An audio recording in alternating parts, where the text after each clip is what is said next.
Halo teman-teman semua, selamat datang di podcast kami, Prodi PG PAUD Universitas Pelita Bangsa. Tempat kita ngobrol santai tapi penuh makna tentang parenting, kehidupan, dan segala dinamika yang menyertainya. Di episode kali ini kita akan bahas topik yang cukup penting dan seringkali menantang, yaitu tentang co-parenting. Apa sih sebenarnya co-parenting itu? Gimana sih caranya tetap kompak membesarkan anak meskipun hubungan dengan pasangan sudah tidak sama seperti dulu lagi? Dan mungkinkah kita tetap bekerja sama demi kebahagiaan anak walau hati kita sudah tidak lagi sejalan? Nah teman-teman, ini bukan perkara mudah, tapi juga bukan hal yang mustahil. Di episode ini kita akan kupas tuntas apa itu co-parenting, tantangannya, manfaatnya, dan tips-tips real dari pengalaman yang mungkin juga sedang kamu alami. Nah, teman-teman, di sini ada teman-teman saya yang menyertai juga yang sudah mendapatkan ilmu tentang co-parenting dari mata kuliah kami parenting. Nanti teman-teman akan berkenalan dengan teman-teman saya berikutnya. Ada Bu Karma, ada Bu Rahma, Siti Nurrahma, dan Alia.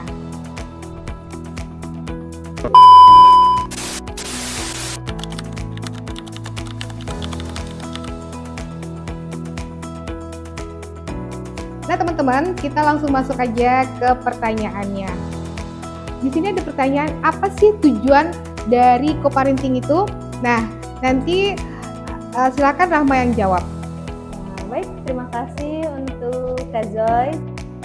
Tujuan utama co-parenting adalah memastikan anak itu tetap mendapatkan dukungan emosional yang sangat mendalam, terus pendidikan, ada pengasuhan juga, terus juga ada dari kedua orang tuanya itu tersendiri, meskipun orang tua itu tidak terlibat itu dalam artian orang tua itu sudah tidak ada atau bercerai bersama seperti itu.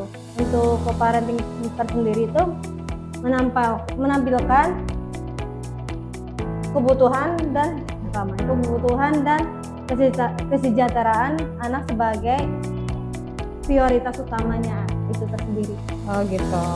Ya. Jadi apa sih tantangannya dalam menjalani co-parenting setelah perceraian itu sendiri? Tantangannya yang terbesar ialah biasanya ada mengelola komunikasi yang sehat dan emosional antara mantan pasangan atau mantan suami ya, terutama jika masih ada luka yang batin atau konflik pribadi. Selain itu menjadi konsisten. Oh gitu ya. Baiklah.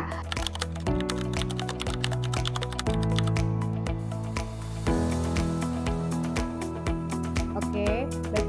Kalau bagi orang tua yang sudah bercerai, bagaimana sih cara menjaga komunikasi yang efektif dalam co-parenting itu sendiri? Oke, baik. Jadi untuk menjaga komunikasi yang efektif itu bisa dijaga dengan bersikap netral, fokus pada kebutuhan anak, menggunakan kata-kata yang sopan dan jelas, serta memilih media komunikasi yang sesuai, hindari membahas masalah pribadi atau konflik masa lalu. Nah, sebenarnya ada tips-tipsnya nih menjaga komunikasi itu.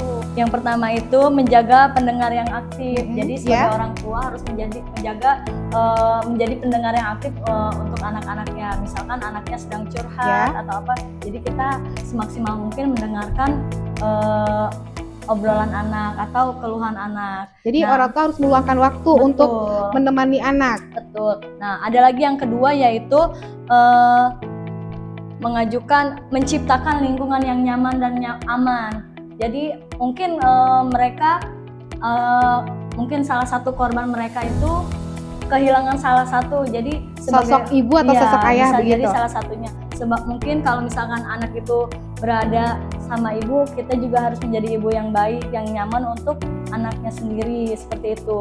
Tidak saling menjelek-jelekan kali ya. Betul. Yang ketiga itu menggunakan bahasa yang jelas dan positif. Contohnya, Contohnya betul. Misalkan bahasa yang baik untuk anak kita, tidak ada larangan apapun ya Bu. Terus yang keempat yaitu berikan umpan yang baik. Umpan yang baik ini jika anak melakukan kesalahan kita jangan langsung menjudge atau gitu. menyalahkan. Oh iya. Kasih ruang mereka dulu untuk menenangkan pikiran mereka seperti itu.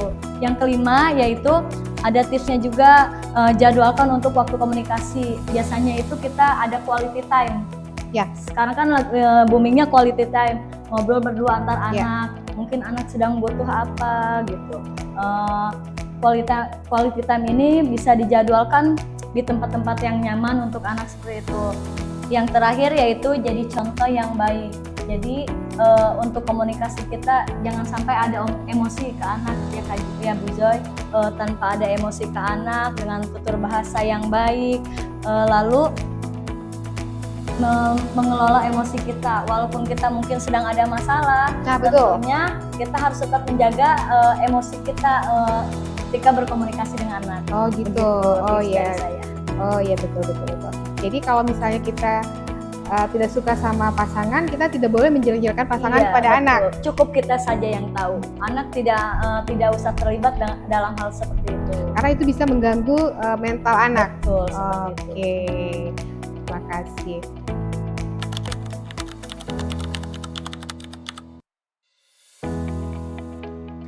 Nah, Bu Karma, jika orang tua yang telah diedukasi tentang co-parenting, apa sih manfaat positifnya bagi mereka jika mereka dalam situasi bercerai?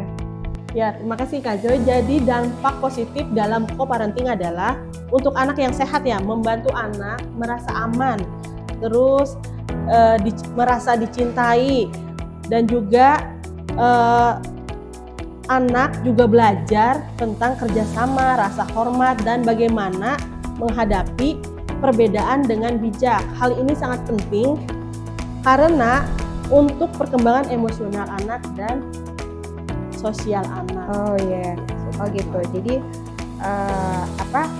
anak juga bisa belajar tentang kerjasama, bisa kita mengedukasi anak juga, mengedukasi anak bagaimana situasi yang sedang kita hadapi sekarang. Mungkin bisa seperti Iya. itu juga maksudnya kali ya. Iya betul Kak. Jadi lebih tidak terbebani konflik kedua orang tuanya. Terus anak juga belajar tentang kerjasama dalam arti yuk di masyarakat tuh bisa kerjasama gitu tanpa harus melihat konflik yang ada. Iya, jadi keharmonisan antara anak dan orang tua tetap bisa terjaga. Iya betul Kak Joy. Seperti misalkan kalau artis Indonesia ada yang memakai co-parenting itu seperti Siapa? Gading Martin dan Oh Giselle. iya, oh gitu. Iya, mereka walaupun istilahnya sudah bercerai, tapi dia menerapkan co-parenting. Karena apa? Gitu. Anak itu yang utama Kak, Oh. bukan egois kedua Iya. orang tua. Oh iya.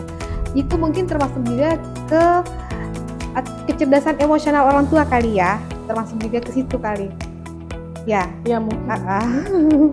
Ya jadi kalau misalkan kita cuma ngadain egois aja nih kedua orang tua, anaknya gimana? Gitu. Anak yang menjadi dampak korban. Dampaknya fatal mungkin Ya. ya, dari mental, Betul. dari segi psikologinya. Ya, betul. Oke, Mbak Karma, terima kasih penjelasannya. Sama-sama Kak Joy. Ya.